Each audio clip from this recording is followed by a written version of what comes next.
I know this is crazy, but I also think because the body of a Black woman is so beautiful in its many ways of curves and you know, lips and thighs and these things that we always point out, now you can't see a female body just for being a strong female body. It's always got to be a sexual object. And so that's the sad thing about these young women who really is doing what a lot of us love to do, is dance and sing in our own private time or in our own, you know, comfort. But because of Instagram or social media or the way a woman's body, society, a Black female body, society has to go and just make it a sexual thing. The sexualization of women is not a new trend in media or society. It is a patriarchal, misogynistic issue deeply rooted in the colonial history of the world. And for women of color, this hypersexualization has been racialized and normalized for centuries. What we often call preference or even flattery is, in many cases, something else entirely. It is racial fetishization, or the act of reducing someone to stereotypes tied to their race and then desiring them because of those stereotypes. It may seem harmless, and it may even seem like admiration, but admiration is seeing a person for who they are, and fetishization sees a fantasy. This does not affect just one group of women, it affects all women of color, though in different ways. Black women are often stereotyped as hypersexual, aggressive, or inherently promiscuous. Asian women are framed as submissive, childlike, or exotic. Latina women are labeled as feisty and spicy, reduced to passion and physicality. Middle Eastern and Southern Asian women are either hypersexualized or portrayed as oppressed and mysterious. Each stereotype is different, but they all serve the same purpose: to simplify complex human beings into sexual, distant fantasies.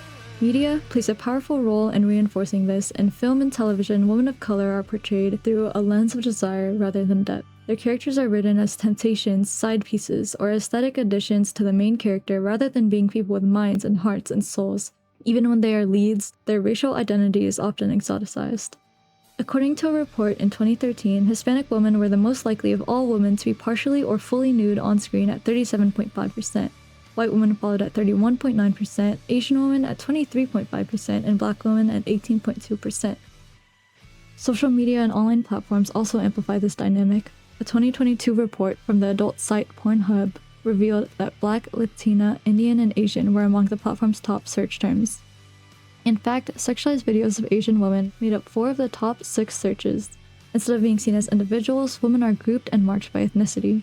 When entire racial identities become searchable fantasies, categories to look for, that is not just a type, it is not just admiration or appreciation, it is fetishization. However, this does not begin with modern entertainment or the internet. Fetishization has deep roots in colonial history and slavery. And perhaps what makes fetishization so difficult to challenge is that it often disguises itself as praise. It sounds like, I just have a type, I just have a preference. It sounds like, women of your race are so beautiful. It sounds like admiration. But admiration does not generalize or stereotype, it does not assume, and it does not reduce someone to their skin color. Fetishization is not appreciation. It is not empowerment. It is not harmless. It is the continuation of a system that has for centuries treated women of color as bodies first and human beings second, and until we recognize that pattern, it will continue. Love a girl for her soul, not her skin, because women of color are not categories. They are not stereotypes. They are not your dirty fantasy. They are human. We are worshipped for our features and ignored for our thoughts. We are reduced to nothing but our faults. And our history is but a costume for your gaze, seemingly like caged animals on a stage. Wanting to be heard before seen, when will the day come? It seems nothing but a dream. Tracing our curves like a map, they start to flatten into caricatures. It becomes our labels, our signatures. We crave freedom, not their obsession. It's said to be futile, but when do we start bringing that into question?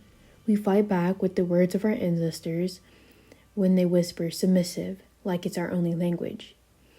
Delicate, quiet, exotic, submissive, obedient, curvy, thick, seductive, loud, sassy, and strong. These words used to simplify us. They strip us of humanity, making us play into insanity, to villainize us at the hands of such brutality. Their desire can't touch the fire of our rage. Objectification cannot dim our light.